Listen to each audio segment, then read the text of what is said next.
தமிழ் மாதங்களில் சில மாதங்களுக்கு பல்வேறு சிறப்புகள் உண்டு.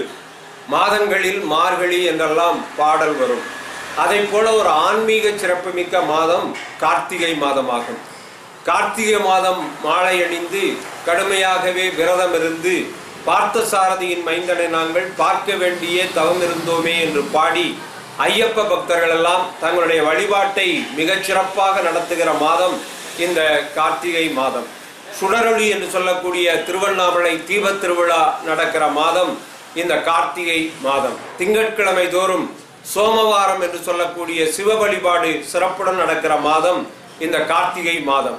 எனவே கார்த்திகை மாதம் பிறப்பதையொட்டி பூசை பொருட்கள் விற்கிற கடைகளிலெல்லாம் செவ்வாடைகள், ருத்ராட்சம், அகல் விளக்குகள், இப்படி பூசைக்குரிய எல்லா பொருட்களும் விறுவிறுப்பாக விற்பனை நடந்து கொண்டிருக்கிறது.